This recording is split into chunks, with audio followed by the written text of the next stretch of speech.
I learned a secret Japanese saving strategy that helped me save more money, grow my net worth, and do an extra 3 push-ups. Okay, one of those isn't true, but still.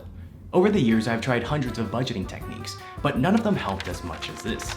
It all started when I traveled through Japan and discovered that Japanese people are strangely really great at saving money.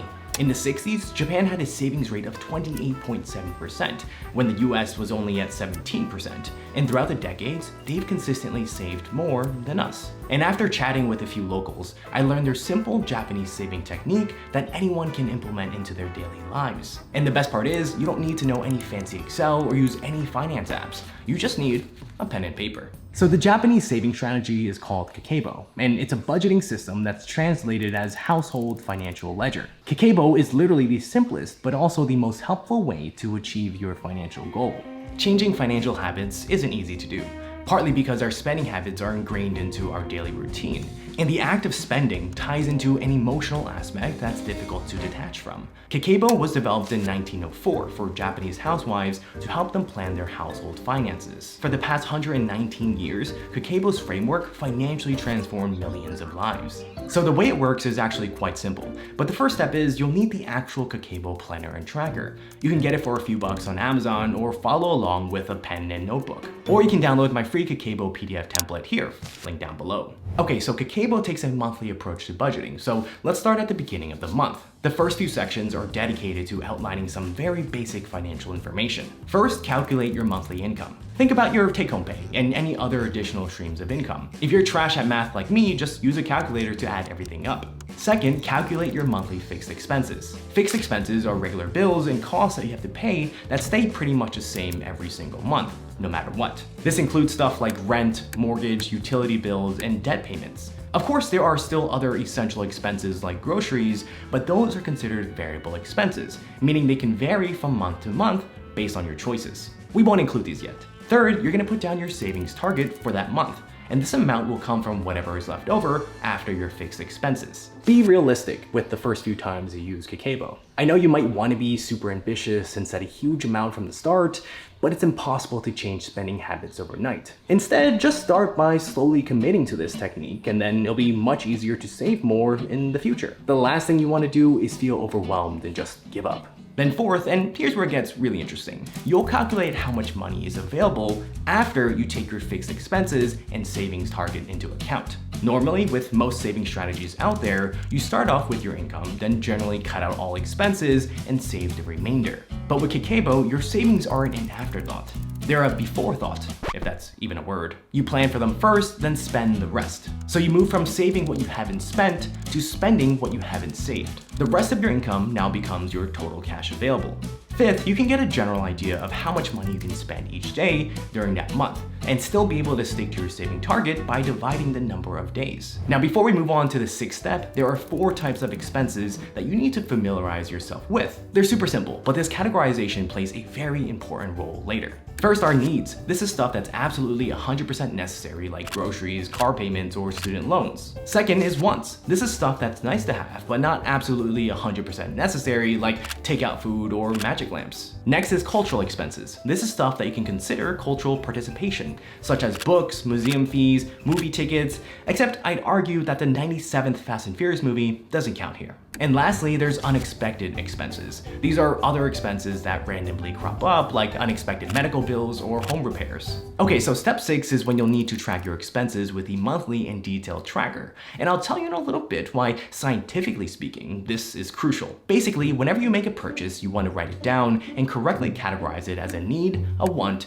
cultural, or unexpected expense. Make sure to keep these pages with you throughout the day so you can keep track of everything. In psychology, this benefit is called tactical information association. Basically, writing something on physical paper leads to more brain activity, strengthening your understanding and memory of whatever you wrote down. And this is more important than ever in our new cashless society. With credit card swipes and online payments, the journey between your pockets and the businesses around you is frictionless. But Kakeibo's tracking process forces you to give the purchase more thought than you normally would, which helps you slow down, be present, reflect on the motivation behind the purchases, and consider the future impact of your spending. And now, the next time you make another $90 DoorDash splurge, the food can look back at you and say, seriously?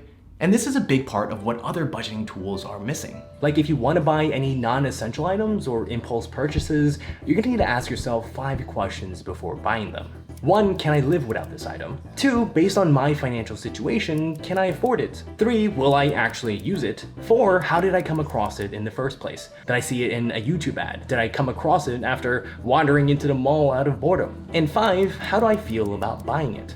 Happy, excited, indifferent, and how long will this feeling last? This will help you get better at making faster, smarter, and more logical financial decisions. Now, at the end of each month, add up all your weekly expenses and deduct the amount from your total budget from earlier, and find out the number you actually saved. Then compare it to your savings target and break down how much money you spent on needs, wants, unexpected, and cultural expenses. The more detailed you get, the easier it's gonna be to see the whole picture and see exactly where your money is going and coming, which helps you identify even more unexpected expenses. Like when I was reviewing my monthly spending a while back, I noticed that my TV package was getting more and more expensive, and I had no idea why. When I initially signed up, I chose to have it automatically renew, but what I didn't realize is that it automatically renewed at a higher price, which in retrospect, I probably should have read the terms and conditions, but who actually reads that? I was now paying, I think, like 25 to 50 bucks more per month. And if I didn't use the Kakeibo process, who knows how much more I would have paid. But it's not just about identifying unknown expenses. Kakeibo can also help you identify which categories you're spending too much on or too little on. Maybe you saw you're spending too much on streaming services, in which case you want to check out which services you don't actually use, like Peacock, other than watching The Office on it, obviously. I've even heard stories of people who, after using Kakeibo, noticed that their gym was charging them unnecessary fees for months, something they didn't catch on when they were using other budgeting systems or just not budgeting at all. But what's likely to be the most important step in Kakeibo are the next 4 questions. If you don't spend time asking yourself these at the end of the month, then honestly, none of what you did matters. So at the end of each month, ask yourself, how much money do you have? How much money would you like to save? How much money are you spending, and how can you improve?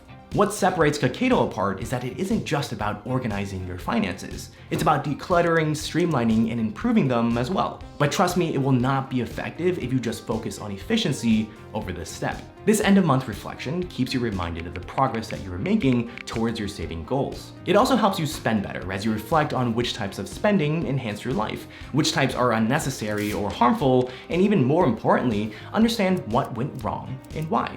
But even if you don't meet your savings target for the first few tries, don't be too hard on yourself, because it's important that you feel good about this process. If you focus too much on the negative, you're gonna lose motivation and just give up. Budgeting is very similar to exercising. It's significantly easier to slowly start going to the gym for just 10 minutes a day and then gradually increasing your time each day, rather than committing to 6 hours in the gym on the first day. When you slowly start to integrate new things into your life, they're much more likely to become part of your daily habits. And then you'll keep doing them without even giving it a thought.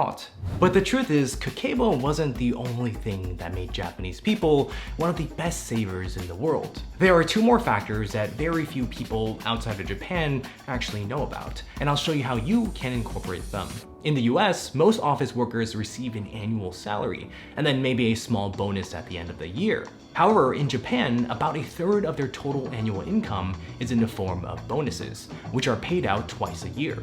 In psychology, the benefit of this is called mental accounting. Basically, we mentally sort our funds into separate accounts, which affects the way we think about our spending. Like when you consider everyday purchases in relation to your salary, you never really factor the end of year bonus as normal income.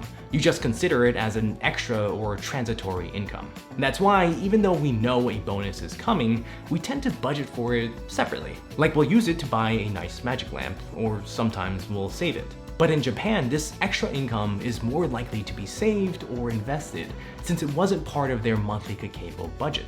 So the next time you talk about your salary with your boss, try asking them if you can get a larger portion of your salary in the form of a bonus.